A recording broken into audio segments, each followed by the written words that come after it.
नमस्कार मैत्रिणींनो, आपलं स्वागत आहे सुरेखाज फॅशन कट्टामध्ये। तर आज आपण बघणार आहोत 38 साईज बोटनेक 4 टक्स ब्लाऊजची कटिंग डायरेक्ट पिसावर बघणार आहोत। ही आहे मापे, बघू शकता तुम्ही। तर व्हिडिओ संपूर्णपर्यंत पहा व व्हिडिओ आवडल्यास चॅनलला नक्की सबस्क्राइब करा। चला तर आता आपण मापे टाकून घेऊया। तर आपली संपूर्ण उंची आहे तयार 14 प्लस 1 इंच घेणे, 15 वर मार्किंग करून घ्यायचा आहे। पहिल्यांदा आपण बॅक पार्ट कटिंग करून घेणार आहोत। तर ही बॅक पार्टची मापे आहेत। तर आपली शोल्डर आहे 7 वर मार्किंग करून घेणे व आपली शोल्डर पट्टी तयार आहे 2.5 प्लस अर्धा इंच मार्जिन धरून 3 वर मार्किंग करून घेणे। शोल्डर पट्टी 3 ची ठेवायची व आपली गळा रुंदी आलेली आहे 4 वर मार्किंग करून घेणे व आपण मुंडा ठेवत आहोत 6.5 वर मार्किंग करून घ्यायचे आहे। व आपली शोल्डर पट्टी जास्त असल्यामुळे आपण मुंडा अर्धा इंच आत घेणार आहोत। अर्धा इंच आत घेऊन इथून येथे जोड द्यायचा आहे व आपली छाती संपूर्ण आहे 38 चा चौथा भाग येतो हा 9.5 वर मार्किंग करून प्लस 2 इंच वाढवणे व आपली कमर आहे 34 चा चौथा घेर येतो 8.5 प्लस 1.5 इंचावर मार्किंग करून घ्यायचे आहे व इथून येथे जोड द्यायचे आहे। आता आपण मुंड्याला आकार देण्यासाठी 1.5 इंचावर मार्किंग करून मुंड्याला आकार देणार आहोत। पाठीमागच्या मुंड्याला 1.5 इंचाचा आकार द्यायचा आहे व व्यवस्थित आकार घेऊन आपण आता बॅक पार्ट कट करणार आहोत अस्तरचा। मैत्रिणींनो, आपल्या चॅनलवर असेच blouse cutting, blouse stitching, blouse design व पेपर कटिंग सर्व काही दाखवले जातात। माझे सर्व व्हिडिओ पाहण्यासाठी माझ्या चॅनलला नक्की सबस्क्राइब करा। चला तर आता आपण फ्रंटची मापे टाकून घेऊया।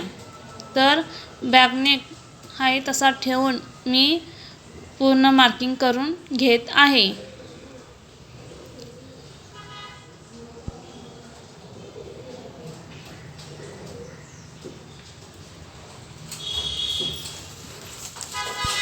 व आपली गळा रुंदी आहे 4 वर मार्किंग करून घेणे व आपली गळा उंची आहे 5 प्लस अर्धा इंच घेणे। बोटनेक असल्यामुळे गळा रुंदी कमी ठेवायची आहे।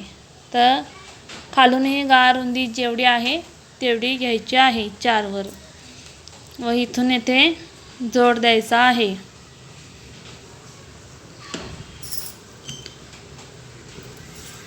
व गळ्याला गोल आकार देण्यासाठी 1 इंचावर मार्किंग करून गोल आकार द्यायचा आहे। तर टक्सची मापे कशी टाकायची ते आपण पाहूया। तर आता आपण क्रॉसपट्टीचे माप टाकून घेत आहोत। तर क्रॉसपट्टी आपली आहे तयार 3। क्रॉसपट्टी दुसऱ्या कापडावर 1 इंच वाढवायची आहे। तर इथून येथे जोड देऊन घ्यायचा आहे व जरा गोल आकार द्यायचा आहे व टक्स पॉईंट काढण्यासाठी आपण 4 इंचावर मार्किंग केलेले आहे व 2 इंच वरती घेऊन इकडून 1 इंच व इकडून 1 इंचावर टक्स पॉईंट देत आहे, तुम्ही बघू शकता। व 2 इंचाचे मार्जिन ठेवून टक्स पॉईंटवर द्यायचा आहे, टक्स पॉईंट द्यायचा आहे। सगळीकडे 2 इंच मार्जिन ठेवून बोटनेक असल्यामुळे असे मार्किंग करून घ्यायचे आहे व पुढच्या मुंड्याचा आकार देण्यासाठी अर्धा इंच आत घेऊन मुंड्याला आकार द्यायचा आहे. अशा प्रकारे टक्स पॉईंट व्यवस्थित मार्जिन करून घ्यायचे आहे व जे 2 इंच आपण टक्स पॉईंटला घातले ना ते 2 इंच इथे ह्या साईडला वाढवून घ्यायचे आहे व वरती अर्धा इंच वाढवून घ्यायचे आहे. हे बघू शकता तुम्ही. माझी मापे सर्व टाकून झालेली आहेत. तर 4 टक्स ब्लाऊजची मापे सर्व टाकून झालेली आहेत. क्रॉसपट्टी आपण दुसऱ्या कपड्यावर वाढवायची आहे. तर अशा प्रकारे कट करून घेणे. हा माझ्या कस्टमरचे ब्लाऊज आहे. तर मधने कट करून एकामेकावर ठेवून ते माप व्यवस्थित दुसऱ्या पार्टवर घालून घ्यायचे आहे. अशा प्रकारे यामुळे टक्स पॉईंट आपला बिघडत नाही, दोन्ही समान येतात. अशा प्रकारे टक्स पॉईंट घालून घ्यायचे आहेत. हे बघू शकता तुम्ही. दोन्ही पार्ट आपले तयार झालेले आहेत. आता आपण बोटनेक ब्लाऊज बॅकनेक कसा कट करायचा ते बघूया. तर गळा उंची वरून घेतली आहे मीने 3.5 प्लस अर्धा इंच मार्जिन कडून असा बॉक्स तयार करून घ्यायचा आहे व 1 इंचावर मार्किंग करून गळ्याला गोल आकार द्यायचा आहे. तर मी तुम्हाला ब्लाऊज गळा कसला आहे ते शिलाईमध्ये दाखवणार आहे. तुम्ही नक्की पहा.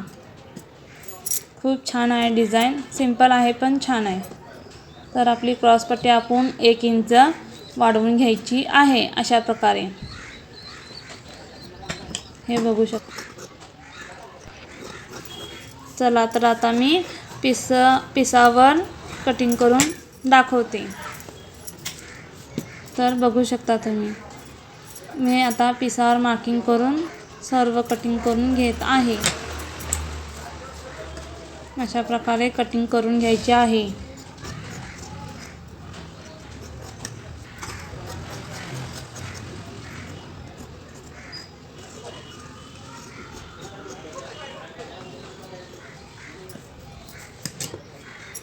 तर मी आता फ्रंट पार्ट ठेवून कट करून घेते.